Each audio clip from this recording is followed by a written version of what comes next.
Hamas Israel युद्ध से भारत ने लिया सबक। दूसरों की गलतियों से सीख लेने में भारत अव्वल।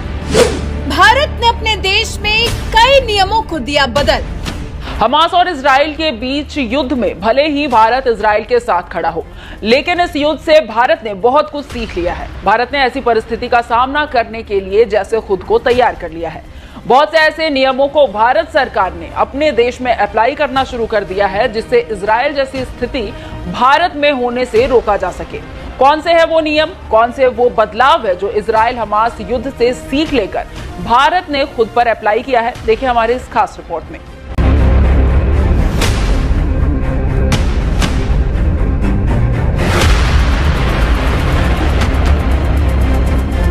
इधर 7 अक्टूबर को हमास ने इजराइल पर हमला किया और उधर भारत ने इजराइल का साथ देने का फैसला लिया। हमास के आतंकियों को गलत ठहराकर भारत ने इस जंग में अपना पाला बड़ी ही आसानी से चुन लिया, क्योंकि आतंक के खिलाफ भारत का सीधा सिद्धांत है, आतंकवाद अच्छा या बुरा नहीं होता, आतंकवाद आतंकवाद होता है। बस अपने इसी सिद्धांत पर चलते हुए भारत ने इजराइल का साथ देना चुना। इसी बीच में खबर मिली कि 7 अक्टूबर को जो हमास ने इजराइल पर हमला बोला, जो जमीनी घुसपैठ कर कत्लेआम मचाया, उसमें हमास के आतंकियों ने ग्लाइडर का इस्तेमाल किया। जी, हमास के आतंकी जमीन से नहीं बल्कि आसमान से इजराइल में कूदे थे। हैंग ग्लाइडर के जरिए इजराइल में हमास के आतंकियों ने घुसपैठ की थी। इसके बाद इसी बात को ध्यान में रखते हुए इस एक खबर से सीख लेते हुए भारत सरकार ने एक बहुत बड़ा फैसला लिया है।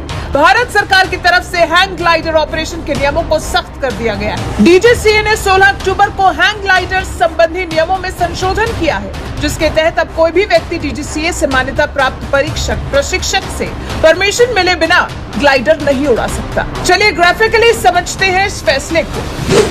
हमास की तरह हमले से बचने के लिए भारत ने क्या लिए फैसले? परीक्षक या प्रशिक्षक वो व्यक्ति होगा जिसने पावर्ड हैंग ग्लाइडर पर 50 घंटे बिताए और ड्यूल मशीन पर कम से कम 10 घंटे काम किया।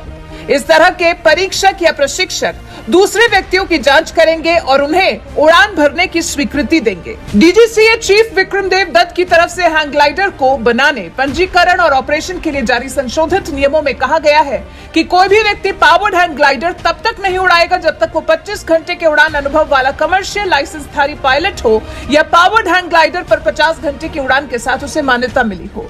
डीजीसीए के प्रमाण पत्र के बगैर ग्लाइडर को बेचा नहीं जाएगा। गृह मंत्रालय की तरफ से संभावित खरीदारों के सत्यापन के बाद डीजीसीए की तरफ से प्रमाण पत्र प्रदान किया जाएगा। तो ये है तैयारी जो भारत ने हमास जैसे आतंकी हमले से बचने के लिए की है, क्योंकि जब आफत बरसती है तो वो कहीं से भी बरस सकती है। भारत सरकार अपने नागरिकों की सुरक्षा के लिए हर जरूरी कदम उठाने के लिए प्रतिबद्ध है। वो हर जरूरी फैसला लेने के लिए सबसे आगे है जिसमें उसके नागरिकों का हित हो। और बात जब इजराइल पर हमास जैसे हमले से सावधान होने की हो तो भारत के भी दुश्मन कम नहीं है, इसलिए भारत ने पहले से ही सतर्कता बरत ली है। इस वीडियो को लाइक करें, हमारे चैनल को सब्सक्राइब कर बेल आइकन जरूर प्रेस करें हमारी न्यू वीडियो सबसे पहले देखने के लिए।